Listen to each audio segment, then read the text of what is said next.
Hi, I'm Andrew Totolis. Today, I'm working on a 2005 Infiniti G35 sedan. The G35 lives at the upper end of the sport compact spectrum.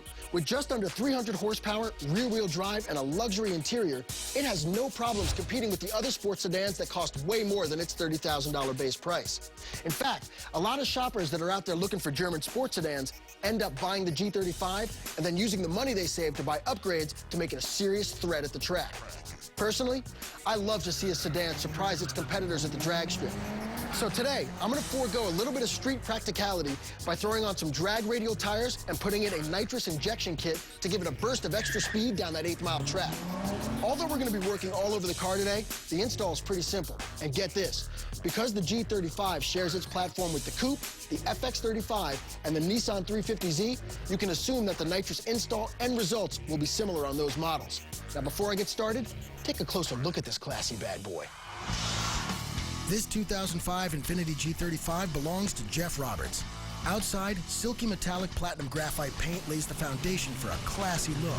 And Jeff blacked out the chrome on the factory grille to match the 19-inch satin black powder-coated Infiniti M45 wheels, which help raise the G-forces in his G35. Inside, plush leather and brushed aluminum accents provide an upscale sport feel, and under the hood, the 3.5-liter Infiniti V6 gets some help from a chrome cold air intake pipe, and spent gases have no trouble exiting through a stainless steel catback exhaust. It's a fine ride indeed, but no ride is truly complete until it's been tricked out. Adding power to a car doesn't mean squat if you can't get that power to the ground. So I've started today's project by swapping out the G35's treads for some sticky drag radial tires. Now technically, these tires are street legal, but I wouldn't recommend it because they're made of a softer compound and they wear out a lot faster. But at the drag strip, they're a must because you can save 0.2 of a second in the quarter mile with the increased traction. Now, while I get these mounted up, here's what you're going to need for today's project. For the G35, I picked up a wet 150 horsepower nitrous kit with a purge kit to keep the lines clean, plus a new set of cooler spark plugs to prevent detonation, and I'll use a set of standard shop tools to get it all done. You can get a complete list of materials and instructions by visiting us at our website at DIYnetwork.com. Nitrous oxide, as it pertains to racing, is a compressed gas made of nitrogen and oxygen stored in liquid form in a bottle like this one here I got with my kit. The air that you, I, and your car breathe is also nitrogen and oxygen, but it's only about 21% oxygen. When the nitrous in this tank vaporizes into your engine, it boosts the oxygen levels up to about 33%. Now, this is great, because the more oxygen you get into your cylinders, that's what gives you the crazy horsepower for those short bursts. But don't go nuts dumping oxygen into your cylinders. You need to offset that oxygen with more fuel as well to get the power. So along with our nitrous bottle and our nitrous solenoid, the kit also came with a fuel-boosting solenoid to take care of that. Nitrous oxide is street legal, but I wouldn't recommend it. It's just not practical. Unlike turbos or superchargers that use renewable engine power to produce more, nitrous tanks run out. But they're perfect for the drag strip when you're running a wide-open throttle all day long. Plus, they're infinitely tunable, and there's no better bang for your buck than a bottle in the trunk. Enough of my yapping. Let's get this G35 hooked on the juice. Every car is different, but no matter what car you're installing it in, you have to go through the firewall to run the switch wiring into the car. I've already cleared out the cowl and any plastic coverings that were in the way. I also took off the hood so you guys can see what I'm doing in here. Now, the next step in the process is to find a good spot on the air intake pipe to mount our injection nozzle. It's got to be about 2 to 6 inches away from the throttle body and in a good position that it has clearance for the lines to run. So that's probably going to be right here, but on the other side of the pipe underneath. So we got to get this pipe out of here, which is not a big deal. You just loosen the worm clamps on either end, which I already did. Pop this pipe out of here, take off the crankcase ventilation line. You're good to go. Now, before I install anything back into the car, there's some prep work I still have to do at the bench. I drill a 9/16" hole into the intake pipe at the mark. There's a fitting that screws into the hole with a little silicone sealant slathered on to prevent leaks. This, my friends, is the conduit of power. It's the combined fuel and nitrous nozzle. It's got a beveled tip for airflow, and it also has an opening in the end here that you want to make sure is facing the throttle body of the car. Also, don't forget to put a drop of sealant on here to prevent any kind of leaks. All right, it installs right into here on our intake pipe.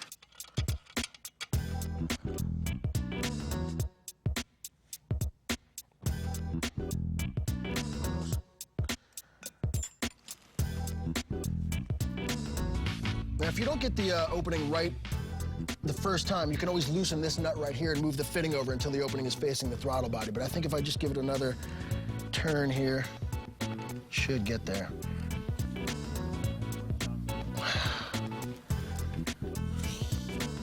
Excellent. This looks good. Now we can get to the jets. The jets are what control the flow of nitrous and fuel into the system. And the kit comes with several different sizes, and they're all labeled with a number. The bigger the number, the bigger the opening, the more juice flows into the system. The kit also comes with a recommendation chart. And for the G35, they recommend that I put a size 41 into the nitrous side. They're all marked on the side here, small numbers. 41, the nitrous side. And a size 24 into the fuel side. 24, there it is. Now, this should give us a 75 horsepower shot down the line. And if all the tests go well, then we can look at the chart and go up to the next level of jets and try to squeeze out a 100 horsepower shot. But it's always good to start small and work your way up. Also, remember, we got the sealant that comes with the kit. Throw a dab of that onto the threads so you don't have any leaking. All right, little dab will do you. And you know, I know you guys. And I know once you take your first test run, you're gonna be all amped up and you're gonna go, man, you see how fast I was going? That was awesome. Just go up to the highest number jet. It's not a good plan. Listen, 20 horsepower per cylinder is the most you can reliably run on a stock engine. If you wanna go any higher than that, you might wanna think about rebuilding your engine with reinforced racing parts. It's coming along now. I'm gonna finish up this install after the break, so stick around. Welcome back. Today, I'm working with an Infiniti G35, and I'm adding a nitrous injection system to have a little fun at the drag strip. So far, I've already mounted the injection nozzle, and we're getting really close to testing out the new system. But listen, anytime you boost performance with a turbo, supercharger, or nitrous, you're increasing the heat inside the combustion chamber. And more heat can lead to detonation, which is the air-fuel mix igniting when you don't want it to. You'll know it's happening when you hear a pinging sound or a big knocking sound if it gets bad enough. Now, detonation is a big no-no, because when the engine is misfiring, things can break. Expensive things, like pistons, rings, rods, cylinder heads. So, to solve the problem, I put in a whole new set of spark plugs that have a colder heat range inside the G35's engine. Now, the new plugs, let me show you here. Well, you can't really see it by looking at it right now, but the new plugs have a shorter ceramic insulation underneath the firing tip. It's probably by 1 millimeter than the old plug. And the new plug should transfer some of that increased heat into the plug, which will keep the cylinders cool and keep that big, nasty knocking sound out of our lives. Now that the plugs are in, I can install the parts and start putting this beast back together again.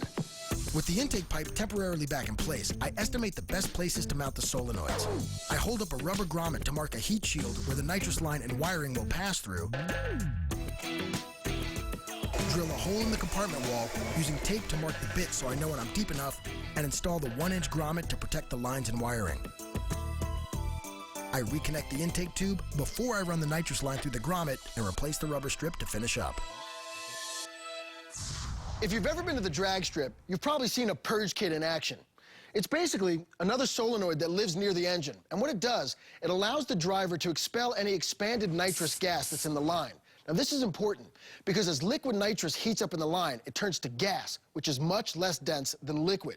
And if it's injected this way, well, then you have too much fuel and not enough oxygen, and your car might stumble or perform poorly because it's running rich with fuel. And besides, it's just plain cool to blast off a puff of nitrous oxide at the starting line. Psych out the competition, right? All right, let's get it in there.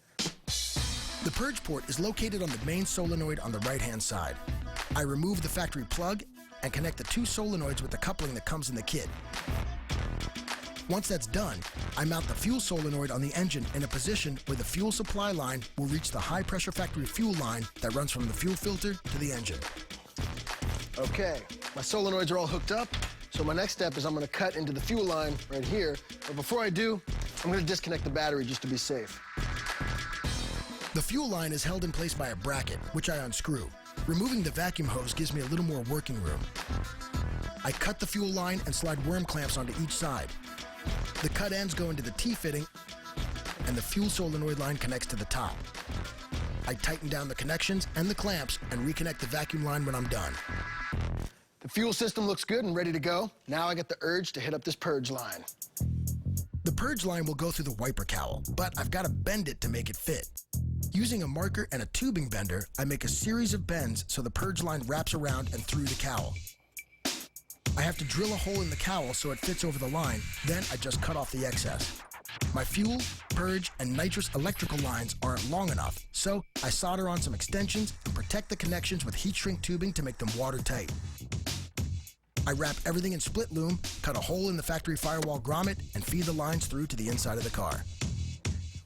All right, everything that needs to be installed under the hood is looking good. I've got my fuel and nitrous solenoids hooked up, got my purge kit installed, and I got my wiring all taped up nice and neat for a stealthy install. Now I'm gonna replace all the rest of the plastics in the hood, and I'll see you back here in a minute. Coming up. Today, I'm installing a nitrous injection system into an Infiniti G35 for some big grins at the drag strip. So far, I've mounted the solenoids up near the engine, I've installed the injection nozzle and the jets, and put in a purge kit to make sure the go juice stays in liquid form all the way up the line. Now, the nitrous system looks great under the hood. You can't even tell this baby's got one. Now, it's time to install the electronics that control the system. I'm gonna install 2 switches. The first one is an arming switch to make sure I don't activate the system when I don't want to. And I'm also gonna put in a purge button to clear out the lines.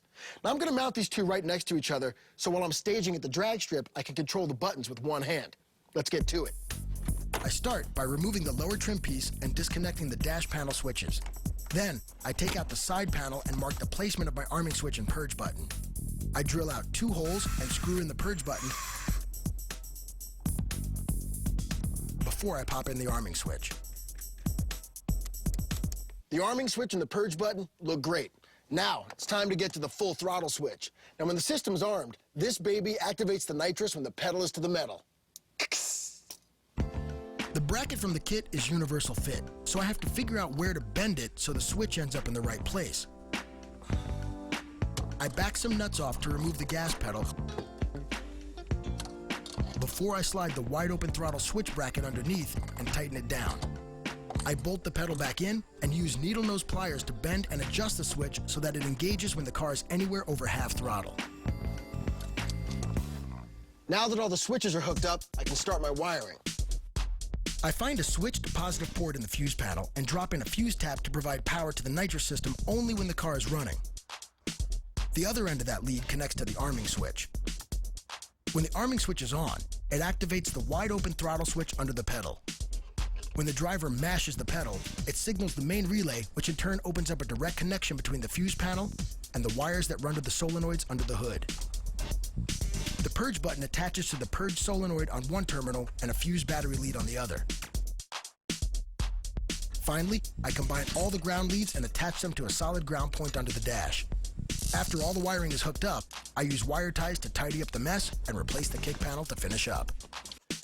All right, all the wiring is finished up. Now I'm gonna run my nitrous feed line back to the trunk.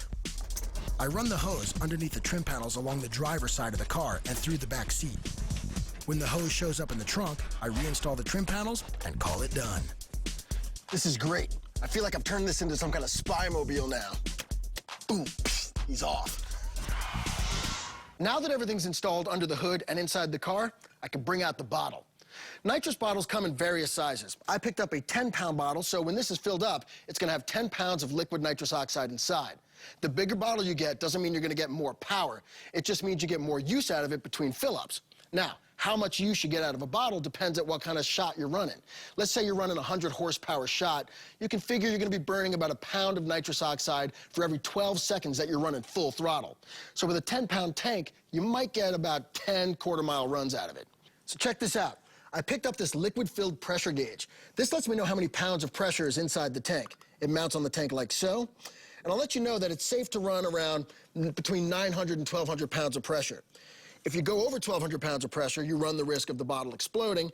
And if you're running under 900 pounds of pressure, well, then you're messing with your air-to-fuel ratio and your car's not gonna run at peak performance. Now, you can pick up nitrous oxide for about $5 a pound at your local racing store or welding supply store.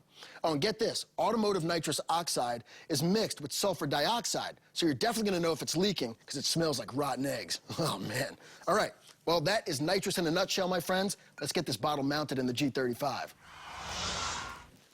The reason these tanks are mounted at an angle facing the front of the car with the label side up is because the pickup tube lives here at the bottom of the tank.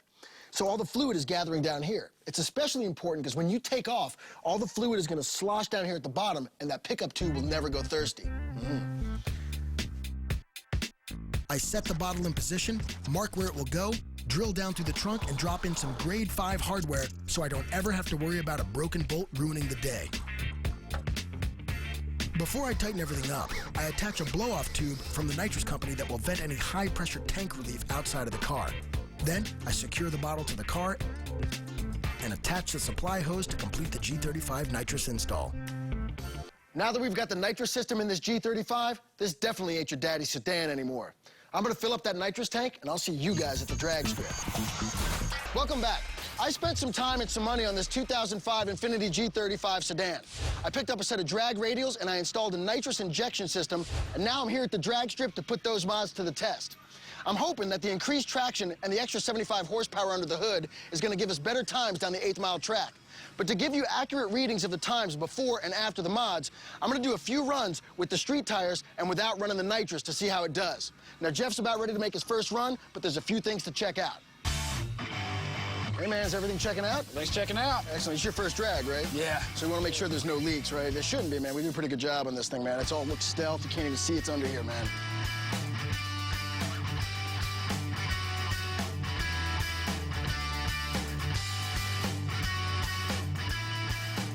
Getting ready to go, man? Getting ready to go. Awesome. I want to see what this thing does before the mods. Me too. Kill it, brother. All right. As Jeff rolls up to the starting line, the light tree tells him when he's staged in the right spot. When both lights come on, he knows he's ready to run. When the green light hits, Jeff launches his G35 down the track. This is Jeff's first trip down the drag strip, but his time of 10:40 is pretty respectable. Now it's time to see what drag radials and a little nitrous can do. That was a pretty good run, and there wasn't too much tire spin, but that could all change once the nitrous kicks in. So we're gonna swap out his wheels with a set of softer drag radials. After we swap out the tires, I turn on the nitrous bottle so Jeff is juiced and ready to go. All right, Jeff, the tank is wide open, man. Why don't you give that purge button a try? Nice. Now, when you get up there, just purge and purge and purge till you see a white plume of smoke, stage, and fly. No fear, brother. Jeff rolls up to the starting line, purges his nitrous system, and takes off. It looks like a smooth, clean run. Check it out, 9.68 seconds. That's awesome. Yeah, that was better, man. Did you feel the power? Yes. Hey, well, don't let me stop you, man. Make some more runs. Have some fun. I love the drag strip. Check out the cost of today's project. The nitrous kit's about $600, and I added on a purge kit for $150. The colder heat range spark plugs are about $50 for 6, and a nice set of drag radials will set you back about $350. That brings the total cost of today's project to $1,150. Hey, that's not bad. And by installing the parts myself, I saved about $450. Now, don't forget, you can get a complete list of materials and instructions for all the projects you see here on Tricked Out by visiting us at our website at DIYnetwork.com. Thanks for hanging out with me today. I got some races to watch. I'll see you next time.